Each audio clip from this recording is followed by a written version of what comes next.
partial of x e to the y with respect to x. Should be e to the y. E to the y. Good. So you got it. Very good. What if it was y?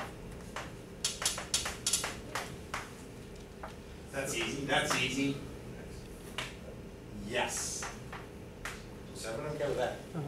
The partial with respect to y would be x e to the y. Right? That's the constant in front. And you're just taking the derivative with respect to y. So, hey, one more. What if it was like x cosine y? Because I think there was one of those. What was that? All right. It should be similar, but cosines and e to the x's and e to y is a little different. What's that? 1, 0. All right, what's this? That's cosine y. Good job, cosine y. Now what's our y? 0, 1, and Negative sine. Negative sine of y times X, that. X. There you go. And notice you said negative. You got it. I mean, I just don't think anything could stump you unless somehow they had a hidden product rule where they did this stuff. Your surface z was like x e to the xy. And then when you had to do the partial with respect to x, you go, oh, I need product rule if that ever emerges. But you got it. You got it. Very good. Hey, there's something we got to study right now. It's surfaces that are totally. This folder here, Bush. Just like this, horizontal or parallel to the xy plane, or surfaces that are totally vertical like this. See, that surface wasn't. You see it curving? Something interesting happens on these types of surfaces, so we're going to look at that now. I'm talking about surfaces that are totally flat, which we could say a horizontal plane parallel to the xy plane, or something that's totally vertical. And it doesn't have to be a rectangle, it could just be a circle or a disc. So on that note, everyone, here's the first thing I'm going to have you do. This is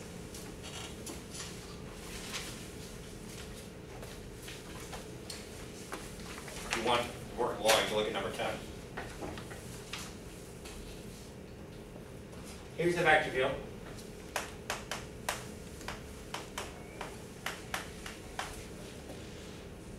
XY, 3Z. Upward orientation. So it's oriented upward. And this is what they say about the surface. So I'm going to write this down. The surface S is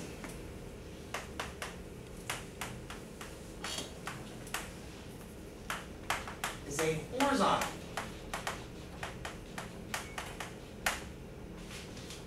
Plane Z equals 4. Consisting only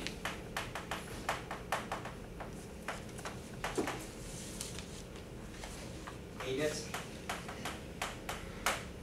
I'll put parentheses with x squared plus y squared less than or equal to 4. And it has upward orientation. So you want to draw this now with just a disc like this at z equals 4.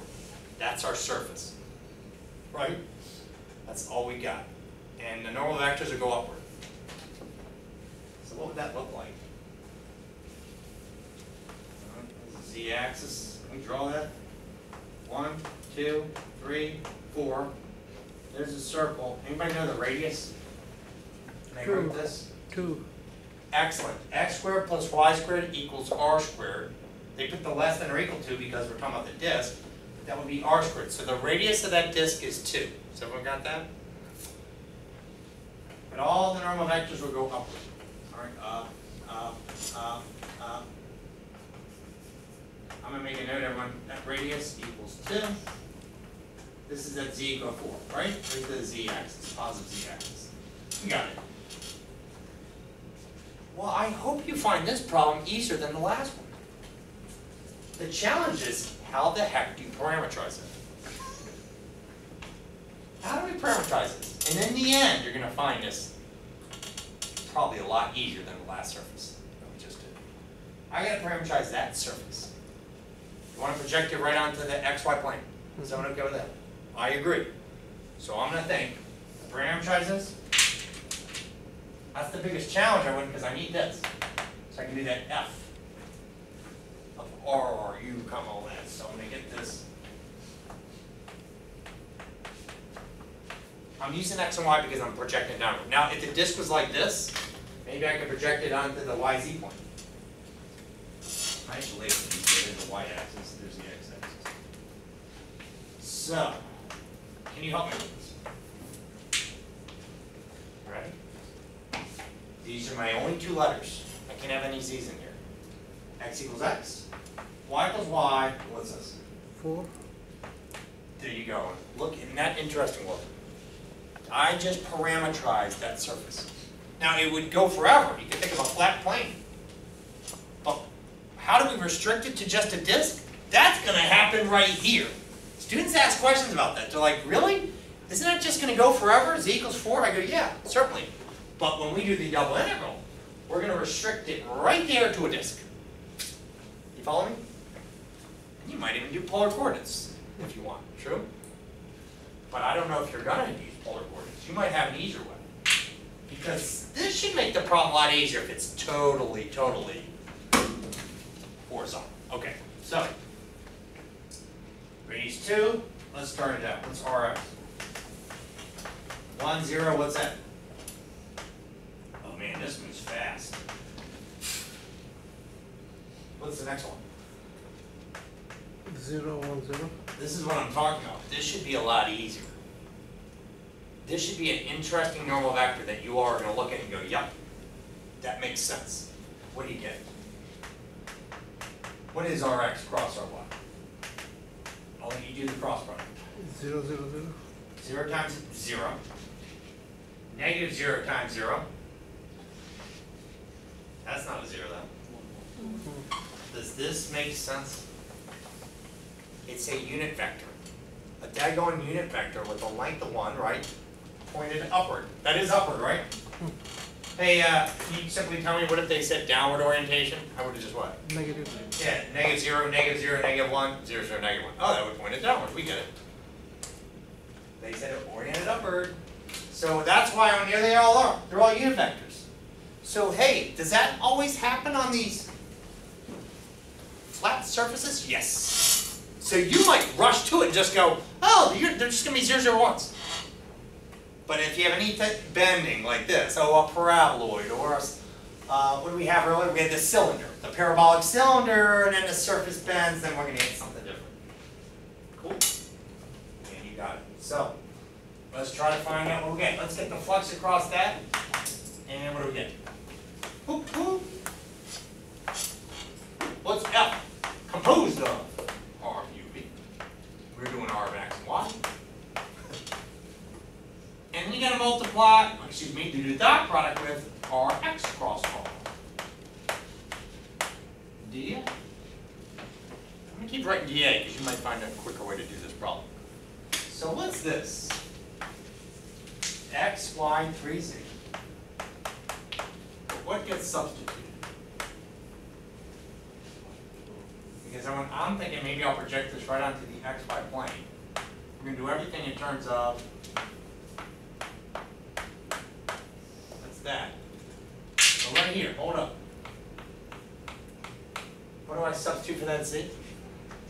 4. Yep, and you go look. So that's what I mean. That's where you can get lost. Because maybe you didn't even parameterize it. So you're like, what would I substitute for the Z?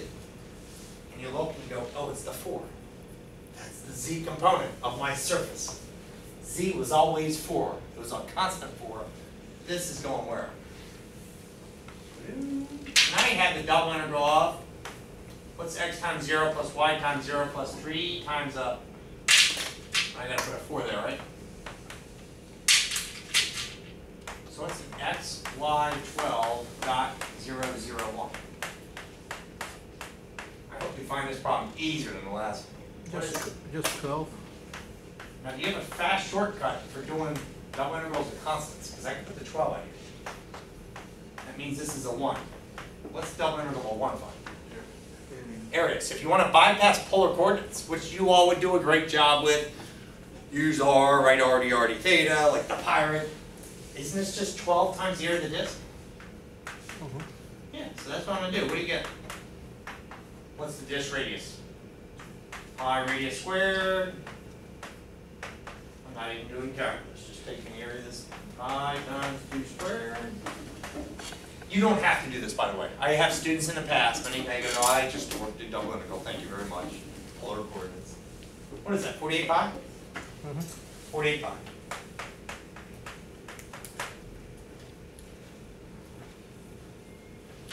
Everyone okay with that? Got it. 48 pi.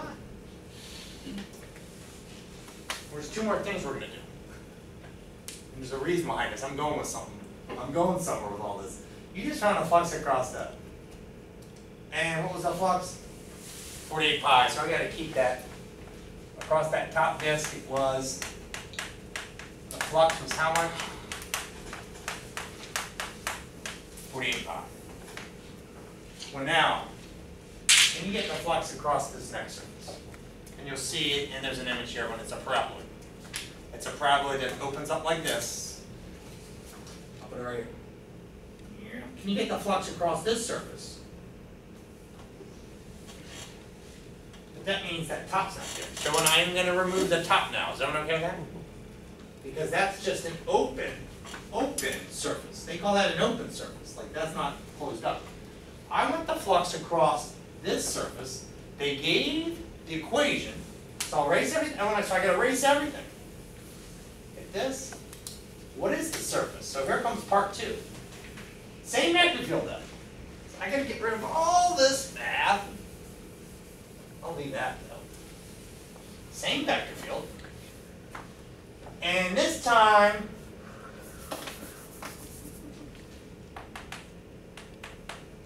it's the paraboloid. Z equals x squared plus y squared. And the orientation is downward. So your normal vectors are going to be oriented downward. So just to remind you, can you go in this image and maybe just stick some like vectors like this so we don't forget that we got to make sure it's going to be down. But you notice the top's missing? If we're talking about the surface, where's the surface? It's all that lateral portion. It's all the lateral portion. So all the normal vectors are coming off here. You go, what about the top? No, this is not. So let me mention, this is an open surface. A closed surface, you know what a closed surface is? Think of like a sphere. That's a closed surface. Right? A closed surface, can I point to that?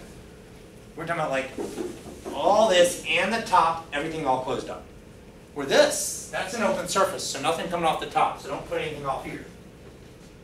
Great? So we're just getting this, all this flux across here. Oriented down. So, can you parameterize that surface? You want to use x and y? What would you get?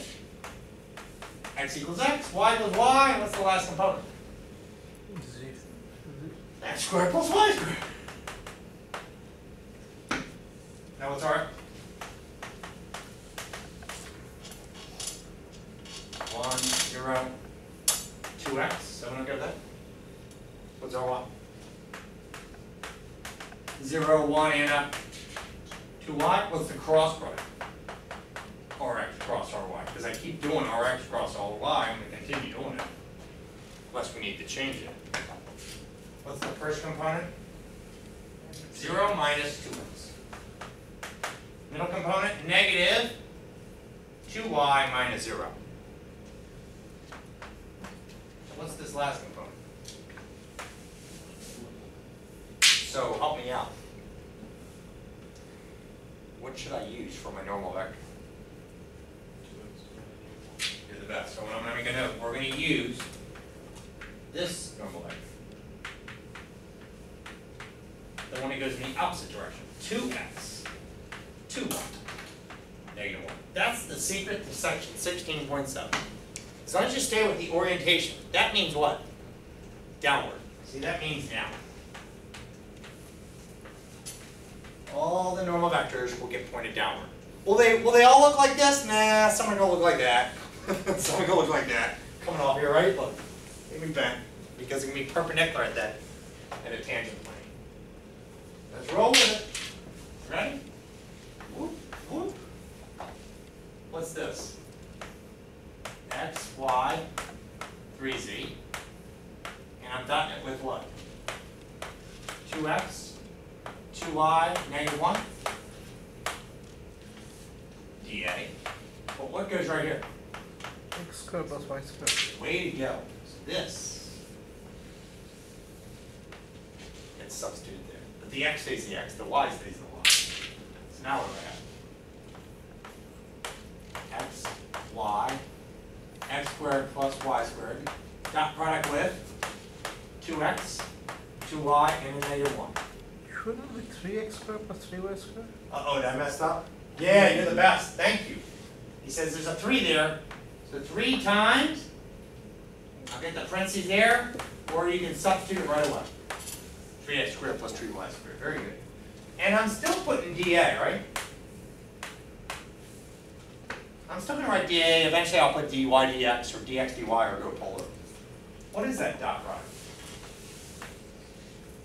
So X times 2x is 2x square, 2y times y 2y square, minus 3x square, 3x squared minus, 3y square. yeah.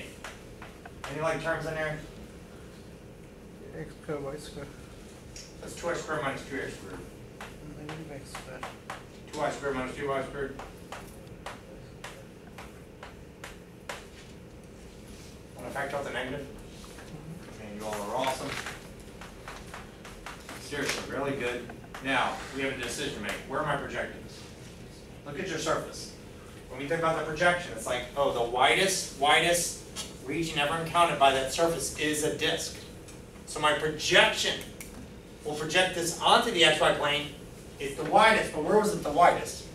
Up at z equals 4. So when you're going to help me figure out what would be that disk.